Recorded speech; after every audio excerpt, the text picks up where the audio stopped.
अस्सलाम वालेकुम students, welcome back to physics sources. Students, आज हम एक बहुत इंपॉर्टेंट टॉपिक पर बात करने वाले हैं जो कि हमारे पास है the fundamental theorem of divergence, जिसको हम गॉसेस थ्योरम भी कहते हैं। ये थ्योरम वेक्टर कैलकुलस का एक फाउंडेशन स्टोन है और फिजिक्स में फील्ड फ्लूइड मैकेनिक्स इलेक्ट्रोमैग्नेटिज्म हर जगह यूज़ होता है। आज का लेक्चर इस तरह डिज़ाइन किया गया कि आप सिर्फ फार्मूला ही नहीं बल्कि इस थ्योरम का पूरा कॉन्सेप्ट, इंट्यूशन, एग्जांपल्स और इसका फिजिकल मीनिंग डीपली समझ लेंगे। तो सबसे पहले हम ये समझते हैं कि हमारे पास डाइवर्जेंस क्या होती है, जो कि हम ऑलरेडी बड़े डिटेल में इसको डिस्कस कर चुके हैं। डाइवर्जेंस बेसिकली हमें ये बताता है कि एक वेक्टर फील्ड स्प्रेड हो रहा है या गैदर हो रहा है। अगर एक पॉइंट से वेक्टर हर तरफ जो हमारे पास क्या है वो फैल रहा है, तो इसका मतलब है कि वो आउटवर्ड जा रहे हैं, तो डाइवर्जेंस क्या होगी हमारे पास, पॉजिटिव होगी। और अगर हमारे पास जो है फील्ड है वो एक पॉइंट पे आके इकट्ठी हो रही है, तो हमारे पास डाइवर्जेंस क्या होगी, नेगेटिव डाइवर्जेंस होगी। अगर कोई स्प्रेडिंग या गैदरिंग नहीं हो रही, तो इसका क्या मतलब है कि हमारे पास डाइवर्जेंस क्या है, ज़ीरो। इसको हम कुछ सिंपल एग्जांपल से देख लेते हैं। जैसे कि सोचिए एक रूम के बीच में एक फौसेट चल रहा है, पानी हर तरफ जो है ना वो बाहर की तरफ निकल रहा है, तो यहाँ डाइवर्जेंस पॉजिटिव होगा। ऑफ कोर्स यहाँ हमारे पास डाइवर्जेंस पॉजिटिव होगा क्योंकि पानी आउटवर्ड फ्लो क्रिएट कर रहा है। इसके अलावा हम देख लेते हैं, अगर हमारे पास एक वैक्यूम क्लीनर है, वैक्यूम क्लीनर हवा को अंदर की तरफ खींचता है। आपने देखा होगा कि जब हम उसको ऑन करते हैं तो क्या होता है कि हवा को अपने अंदर खींच रहा होता है। कोई भी अगर हम पार्टिकल्स जो इस तरह पड़े होते हैं तो वो उस पाइप के थ्रू क्या उसके अंदर जा रहे होते हैं। तो यहाँ जो वेक्टर है वो इनवर्ड जा रहे होते हैं, तो हमारे पास डाइवर्जेंस क्या होगी, नेगेटिव डाइवर्जेंस होगी। ठीक है, हमने पहले एग्जाम्पल देखी थी, हमारे पास उसमें क्या थी, डाइवर्जेंस पॉजिटिव थी, इसमें क्या है, नेगेटिव है। अच्छा, तीसरी एग्जाम्पल हम एक और देख लेते हैं कि हमारे पास जो पंखा है वो हवा को एक डायरेक्शन में पुश करता है, लेकिन ना हवा क्रिएट हो रही होती है और ना डिस्ट्रॉय। ये हम बड़े डिटेल में इसको देख चुके हैं, क्यों हमारे पास जो है वो जब एक पंखा चल रहा होता है तो हवा क्रिएट नहीं होती, ना ही वो डिस्ट्रॉय होती है। तो इसमें क्या होता है कि डाइवर्जेंस वो ना जीरो के करीब होता है। तो डाइवर्जेंस हमारे पास क्या है, डाइवर्जेंस हमारे पास है सोर्स के, ठीक है, या हमारे पास क्या है, सिंक हम कह लें उसको, और यह और न्यूट्रल फ्लो का मैयर है हमारे पास। अब हम बात करते हैं फ्लक्स की, कि हमारे पास फ्लक्स क्या है, वो क्या आता है। फ्लक्स का मतलब होता है कि कितना फ्लो किसी सरफेस के क्रॉस कर रहा है।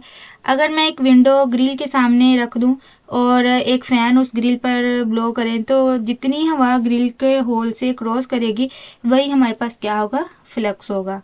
फ्लक्स ज़्यादा हो सकता है, कम हो सकता है, या ज़ीरो भी हो सकता है। ठीक है, फिजिक्स में हम फ्लक्स को इसी तरह समझते हैं, वेक्टर फील्ड सोर्स को क्रॉस करे तो वो हमारे पास क्या आता है, फ्लक्स जनरेट होता है। ये बात हम आगे सरफेस इंटीग्रल में यूज़ करते हैं कि हमारे पास ये फ्लक्स क्या है। अब हम आते हैं इस डाइवर्जेंस थ्योरम की तरफ, कि इसकी स्टेटमेंट्स को हम देखते हैं कि हमारे पास डाइवर्जेंस थ्योरम क्या आता है। तो ये थ्योरम कहता है कि जो चीज़ हमारे पास क्या है, वॉल्यूम के अंदर जनरेट होती है ना, वो बाउंड्री सरफेस के बाहर निकल जाती है। मतलब क्या, कि फॉर एग्जांपल कोई चीज़ है, वो जितनी इसके अंदर क्रिएट हो रही होगी ना, उतनी ही क्या होगी, इस सरफेस की बाउंड्री से बाहर निकल रही है। किस तरह, मैथमेटिकली अगर हम इसको देखें तो हमारे पास क्या आता है कि del dot V volume integral हम ले लें डी टॉ, तो वॉल्यूम के अंदर डाइवर्जेंस का इंटेग्रल है। ठीक है, और बाउंड्री से बाहर जो हमारे पास जो है ये surface V dot D A. तो जो राइट साइड पे है ना, बाउंड्री से बाहर फ्लो का फ्लक्स है, जो हमने बात की कि जितनी चीज़ अंदर क्रिएट हो रही होगी उतनी ही वो बाउंड्री सरफेस से बाहर निकल रही है। तो ये हमारे पास राइट साइड पे क्या है कि ये बाउंड्री से बाहर के फ्लो का फ्लक्स है। आप सिंपल जबान में इसको यूँ समझ लें कि इनसाइड जो हमारे पास प्रोडक्शन हो रही है, ठीक है, वो किसके इक्वल होगी, आउटसाइड फ्लो के। ठीक है, सिंपल। अगर आपसे कोई भी पूछे कि फंडामेंटल थ्योरम ऑफ डाइवर्जेंस क्या है, तो आप उसे कहें कि इनसाइड प्रोडक्शन इज इक्वल होती है आउटसाइड फ्लो के। ठीक है, तो किसी भी क्लोज शेप के लिए, क्यूब हो, वो स्फीयर हो, सिलेंडर हो, ये रिलेशन हमेशा सही होता है कि हमारे पास डेल डॉट वी डी टॉ, अगर हम इसका वॉल्यूम इंटेग्रल है तो वो किसके इक्वल होता है, उसके बाहर के सरफेस इंटेग्रल के। The total divergence of vector field inside a closed volume is equal to the total flux of the vector fluid through the surface of increases that volume। इस सरफेस के मतलब जितना इस सरफेस के through जो है वो जा रहा होगा। तो यहाँ जो हमारे पास V है वो क्या है, क्लोज वॉल्यूम है। ऐसा हमारे पास क्या है, सरफेस है जो कि बाउंड्री का वॉल्यूम हमारे पास देता है। अब हम नेक्स्ट देखते हैं कि हमारे पास क्या है कि डेल डॉट वी जो हमें वो क्या बता रहा है। अच्छा जी, जो हमारे पास है ये डेल डॉट वी जो कि हमने अभी देखा था ऊपर कि ये डाइवर्जेंस है which measure how much a vector field spread out, कि हम उसका डाइवर्जेंस लेते हैं क्योंकि हमने डाइवर्जेंस में देखना था कि फील्ड कितनी स्प्रेड हो रही है। और जो वी डॉट डी है वो outward flow through a small surface बात है कि इनवर्ड हमारे पास कितनी डाइवर्जेंस स्प्रेड हो रही है और उस इक्वल होती है आउटवर्ड कितनी वो बाउंड्री से वो बाहर जा रही होती है।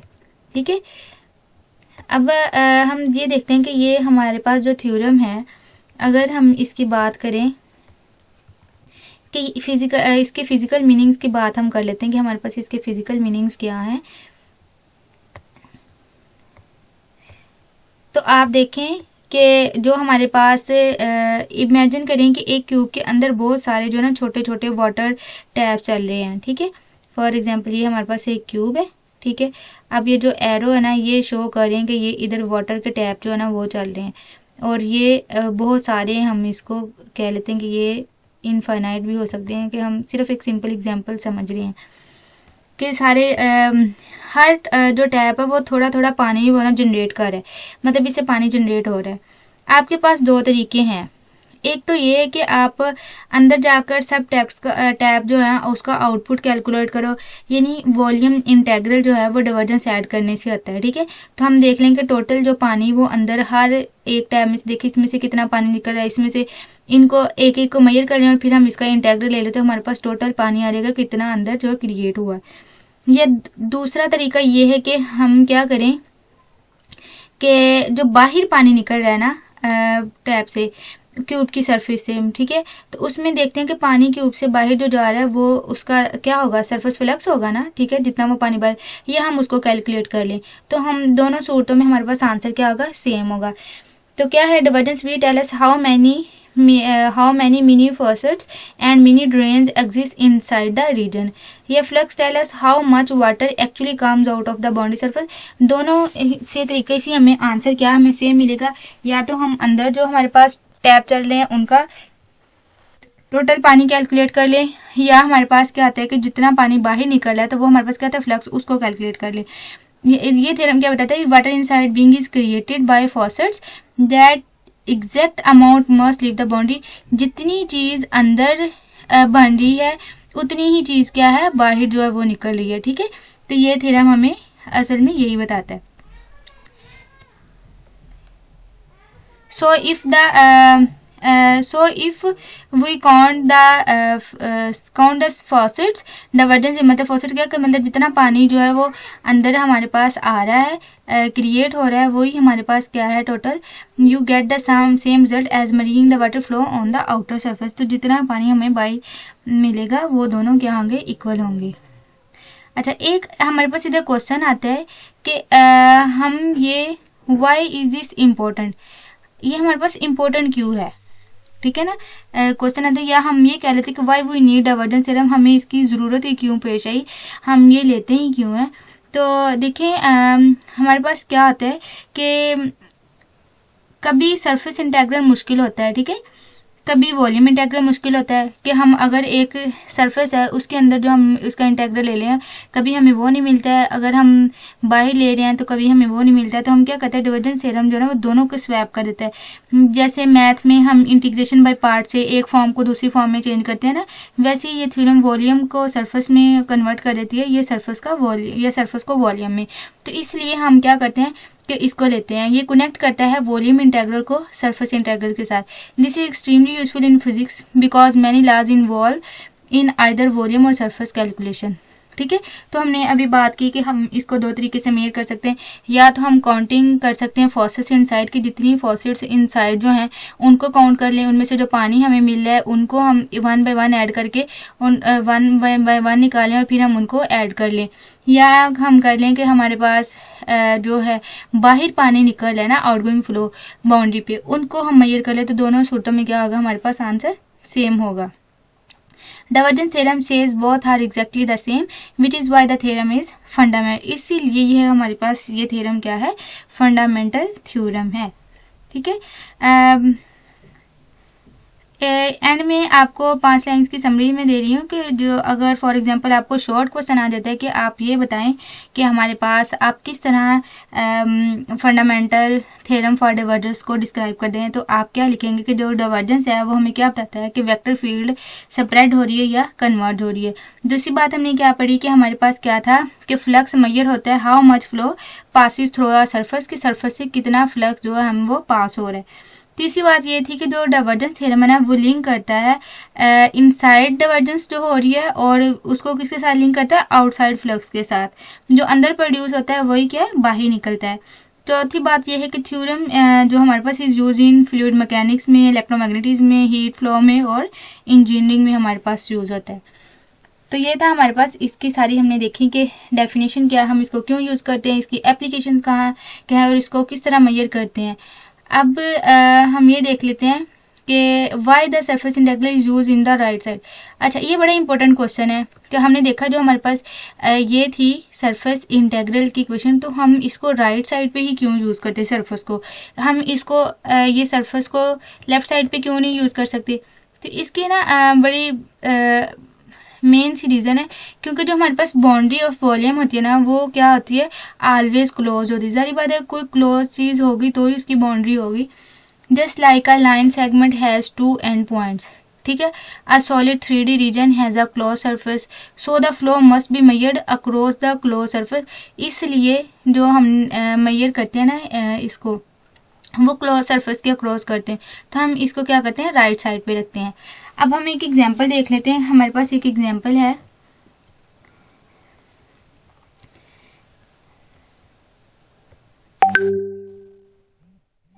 अच्छा जी, हमारे पास एग्जांपल है कि हमने कहा कि check the divergence using the function. हमारे पास एक फंक्शन उसने दिया हुआ है, ठीक है, और हमने इसके जो है ना वो यूनिट क्यूब हमें दिया, तो उसका हमने डाइवर्जेंस थ्योरम लगा के उसको हमने कैलकुलेट करना है सारी साइड्स का। तो स्टेप 1 हमारे पास क्या होगा, हमने क्या करना है, कंप्यूट डाइवर्जेंस सारी साइड्स का। हम इसका जो है ना वो पहले हम इसका डाइवर्जेंस निकालेंगे, फिर हम डाइवर्जेंस होगा इनसाइड द बॉक्स जो हमारे पास जो भी चीज़ बन रही है। फिर सेकंड हम क्या करेंगे, हमने यही कहा था ना कि डाइवर्जेंस थ्योरम क्या बताता है कि जितनी चीज़ अंदर क्रिएट हो रही है उतनी बाहर वो जो ना वो रिलीज हो रही है, इस सेंस में कह लें। तो हम क्या करेंगे कि पहला स्टेप होगा कि हम अंदर वाला डाइवर्जेंस निकालेंगे, फिर दूसरे में क्या करेंगे कि हम जो उसका आंसर आएगा वो लिख लेंगे। फिर जितना फ्लक्स जो बाहर साइड से फर्स्ट से सेकंड से थर्ड से जितना फ्लक्स बाहर जा रहा है क्रिएट हो रहा है वो दोनों का आंसर इक्वल आना चाहिए। तो हम देख लेते हैं कि हम इसका किस तरह निकालते हैं। डाइवर्जेंस में क्या करते हैं, हमने डॉट प्रोडक्ट लेते हैं, तो वो हमारे पास सिंपल ये partial over partial x, del की वैल्यू है ना partial over partial y partial over partial z, इसको हमने ये जो इक्वेशन दी है इसके साथ हमने क्या डॉट प्रोडक्ट ले लिया, तो हमारे पास सिंपल आंसर ये आ जाएगा। किस तरह आएगा, ये एक्स के विद रिस्पेक्ट डेरिवेट हो रहा है, तो इसमें क्या होगा कि वाई है तो वो ज़ाहिर बात दोनों डिफरेंट है, वेरिएबल है तो ज़ीरो आंसर आ जाएगा। इसमें पार्शियल और पार्शियल वाई है, सिर्फ इसके साथ हम इसको डेरिवेट करेंगे, ये जी है दोनों ऑपोजिट है तो क्या आ जाएगा, ज़ीरो आ जाएगा। और ये वाला हमारे पास जी है तो हम जी वाला हमारे पास जाएगा, सिर्फ वाई वाला आएगा। तो हम क्या करेंगे, जी है तो सिर्फ जी को करेंगे, वाई वाला हमारे पास वैसे ही आ जाएगा। तो ये जीरो आ गया, ये 2 वाई का किया तो ये क्या आ गया, एक्स वाई चला गया ना, वाई की वैल्यू क्या आ गई 1 और सिंपल 2x आ जाएगा। इसी तरह जी की वैल्यू करेगी 1 और 2y आ जाएगा, और यहाँ से हमने क्या ले लिया, कॉमन ले लिया। अब हम देखते हैं कि नेक्स्ट हमने क्या करना है। सेकंड स्टेप हमारे पास क्या है कि हमने लेना है इसका वॉल्यूम इंटीग्रल। तो वॉल्यूम इंटीग्रल में क्या करेंगे कि हर जो हमारे पास वैल्यू थी 2x + 2y, तो उसका हम लेंगे वॉल्यूम इंटीग्रल। तो क्या करेंगे कि हमने वॉल्यूम इंटेग्रल हमें पता 3 इंटेग्रल यूज होते हैं ना वॉल्यूम में, तो तीनों हम अलग-अलग कर लेंगे। 2 को हमने बाहर कॉमन निकाल लिया और ये हमारे पास x है और ये हमारे पास y है, ठीक है। तो हम इसका वॉल्यूम इंटेग्रल ले लेंगे। सबसे पहले हमने x को किया तो क्या आ जाएगा, 2 बाय कांस्टेंट है तो x का इंटेग्रल लेंगे विद रिस्पेक्ट टू x से, तो वो क्या आ जाएगा x स्क्वायर बाय 2, ठीक है। D y d z same वैसे आएगा, ये वाला सेम एलिमेंट हमने वैसे ही उतार लिया इसको, ठीक है। इस तरह हम फिर इसको क्या करेंगे कि हमारे पास लिमिट पुट करेंगे तो 2 आ जाएगा, तो क्योंकि डी वाई डी जी इसका आंसर क्या आ जाएगा 1 आ जाएगा, ठीक है। और ये भी y का स्क्वायर है तो वो y है तो simple with respect to y होगा, तो ये क्या आ जाएगा y का स्क्वायर बाय 2, ठीक है।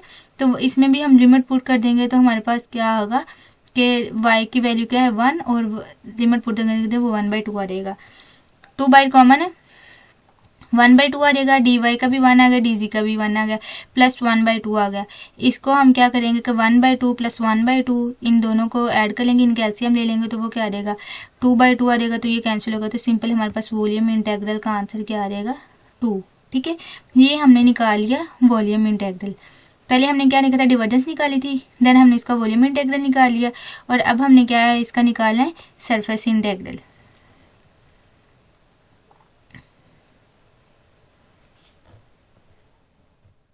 सरफेस इंटेग्रल हम किस तरह निकालेंगे इसका कि सबसे पहले हमें पता है कि 6 फेसेस हैं, तो हम सब फेस 1 का 2 का 3 का 4 का सबका हम सेपरेट निकालेंगे और उसके बाद हम उनको ऐड करेंगे तो हमारे पास टोटल फ्लक्स आ जाएगा।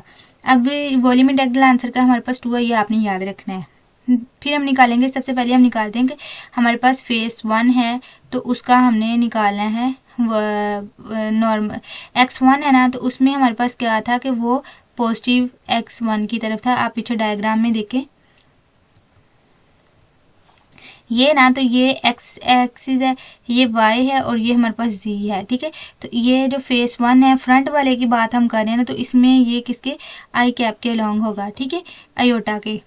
तो इसमें नॉर्मल की डिवाइड है तो प्लस होगा और बैकवर्ड पे जब हम उसका फेस लेंगे तो वो हमारे पास क्या आएगा माइनस आ जाएगा इसके साथ। इसी तरह जो राइट साइड पे हमारे पास उसका फेस है उसमें क्या आएगा वाई एक्सिस है तो उसमें पॉजिटिव जे कैप आएगा और जब उसी के ऑपोजिट आएगा तो वो माइनस जी आएगा। इस तरह ऊपर वाली साइड पे हमारे पास क्या है पॉजिटिव जी डायरेक्शन है तो पॉजिटिव जी कैप आएगा और जब हमने नीचे वाली बॉक्स की डायरेक्शन लेनी है तो वो हमारे पास क्या आएगी नेगेटिव आएगी। तो सिंपल हमारे पास v डॉट एन ले लेते हैं। वी एक्स हमें पता है, हमने ऊपर इक्वेशन में देखा था क्या है y का स्क्वायर।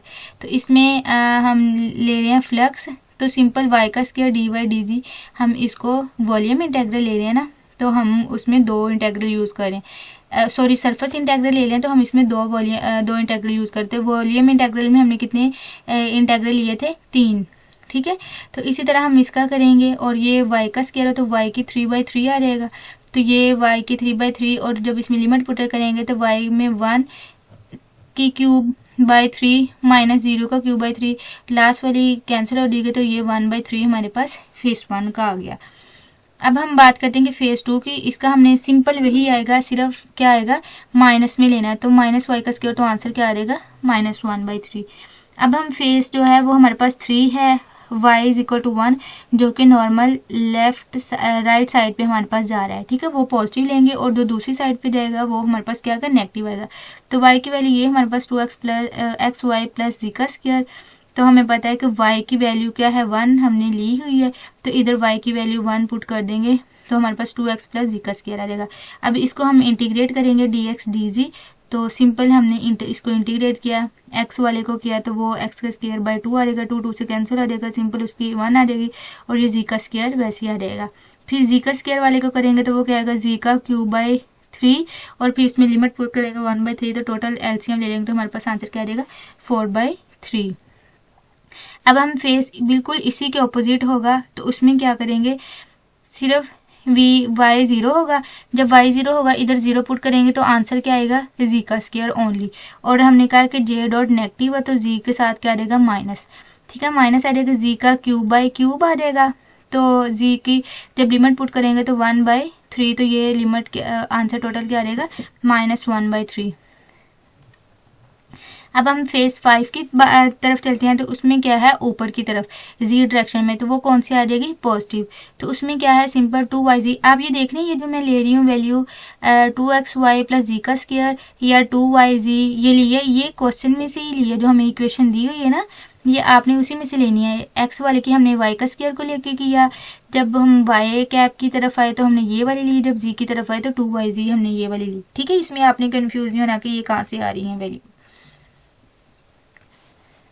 तो ये 2yz आ गया, तो हमें पता है कि जब पॉजिटिव है तो z की वैल्यू क्या होगी 1, तो उसमें हमने पुट कर दिया, तो वो 2y आ गया। तो उसको सिंपल हम करेंगे तो 2y का स्क्वायर बाय 2 आ जाएगा, 2 नीचे वाला और ये 2 कैंसिल आ जाएगा, y का स्क्वायर आ जाएगा। जब उसमें लिमिट पुट करेंगे 1 का स्क्वायर, तो वो आंसर क्या आ जाएगा 1। इसी तरह इसके बिल्कुल ऑपोजिट, तो जी की वैल्यू क्या होगी 0, जब इधर हम 0 पुट करेंगे तो सारी वैल्यू क्या आ जाएगी 0, तो हमारे पास आंसर क्या आ जाएगा 0। अब स्टेप 4 क्या, हमने जितनी भी वैल्यू आई ना उनको हमने क्या करना है, ऐड करना है। सबसे पहले हमारे पास आंसर क्या था 1/3, एक्स के लॉन्ग 1/3 माइनस 1/3 देख लेते हैं। ये देखिए, ये हमारे पास आंसर क्या आया 1/3। सेकेंड हमारे पास एक्स के लॉन्ग जो नेगेटिव की आंसर क्या है -1/3, तो वो हमने ये इधर लिख लिया। ठीक है, तो ये 1/3 माइनस 1/3 आंसर क्या आ जाएगा 0। इस तरह से दूसरे वाले का हमारे पास y के डायरेक्शन आंसर क्या आया था 4/3 और इसका क्या आया था -1/3। जब इन दोनों को ऐड करेंगे तो हमारे पास आंसर क्या आ जाएगा 1। ठीक है, फिर हमारे पास आंसर आया 1 और ये क्या आया 0, इनको ऐड करेंगे तो आंसर क्या आ जाएगा 1, इन दोनों को ऐड कर लेंगे तो हमारे पास आंसर क्या आ जाएगा 2। तो हमने देखा कि जब हमने इसको वॉल्यूम इंटेग्रल निकाला और वॉल्यूम इंटेग्रल निकाला तो हमारा आंसर क्या आया था 2, और सरफेस इसी तरह जब हमने सरफेस इंटेग्रल निकाला तो भी हमारे पास आंसर क्या आया 2। तो ये हमारे पास प्रूव हो गया कि जो हमारे पास वॉल्यूम इंटेग्रल और सरफेस इंटेग्रल है ना, वो दोनों क्या होते हैं, इक्वल होते हैं। ये था हमारा आज का लेक्चर। आई होप आपको अच्छे से समझ आ गया होगा। फिर भी अगर आपको कहीं से भी कन्फ्यूजन है तो आप पूछ सकते हैं। नेक्स्ट हम देखेंगे कि हमारे पास इसका कर्ल थ्योरम क्या होता है, या हम उसको डिटेल में उसकी देखेंगे कि उसकी फिजिकल्स मीनिंग क्या होते हैं, या उसका भी मैथमेटिकल देखेंगे।